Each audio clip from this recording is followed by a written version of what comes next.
Alright, let's talk about why the Ravens coaching staff is about to become the most fascinating story in the NFL this season. Imagine being handed a defense that ranked 24th last year and being told, fix this, and also be the head coach. That's the absurd challenge Jesse Minter stepped into, and somehow, Mina Kimes thinks he's winning Coach of the Year. At first glance, that sounds bold. But here's what cracks this open for me: Minter isn't just inheriting a roster, he's inheriting a mindset. Let's unpack why this isn't just about X's and O's, but a total defensive identity shift. First, let's address the elephant in the room. Why does a defensive coordinator turned head coach even have a shot at Coach of the Year? Well, here's the twist: Minter isn't just calling plays. He's rebuilding trust. That 24th ranked defense last year, that wasn't just bad schemes, it was a unit that lost its swagger. And here's where Minter's Chargers resume fascinates me. He took a defense that was literally 29th in EPA per play and turned them into top 10 twice. Now, he's got better talent in Baltimore, but also way higher expectations.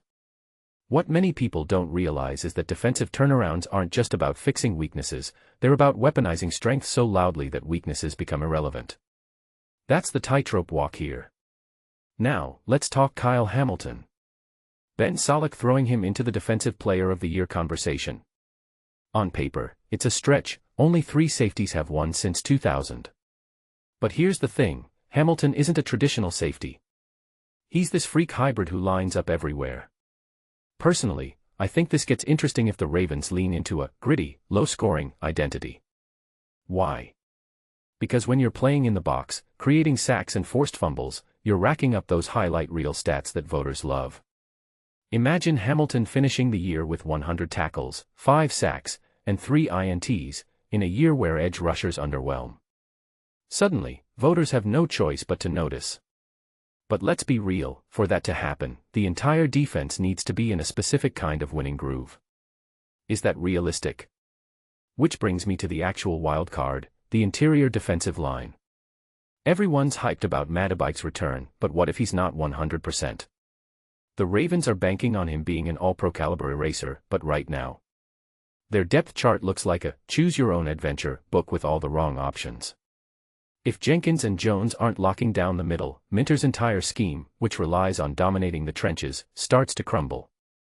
What this makes me wonder is whether Baltimore's front office stays aggressive in free agency.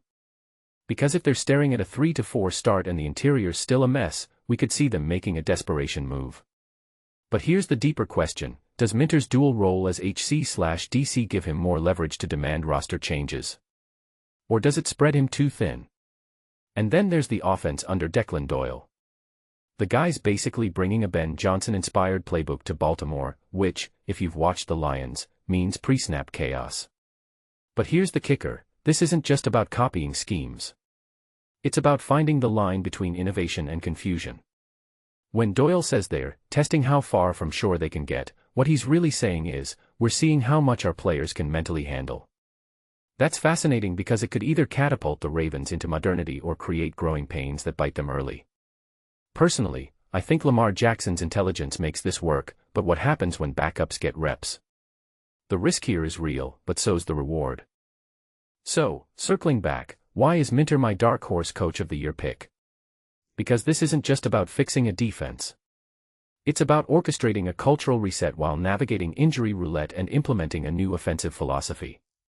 If the Ravens go from 8-9 to 12-5 because their defense went from liability to lockdown, and the offense adapted to support it, Minter's the connective tissue. But here's the caveat: this all hinges on health, chemistry, and a bit of luck. If Madubuike misses time, if the offense sputters early, this narrative collapses. But if it all clicks, we're not just watching a turnaround, we're watching a masterclass in modern coaching duality. What do you think? Is Minter the right bet, or are we overlooking a bigger flaw in this puzzle?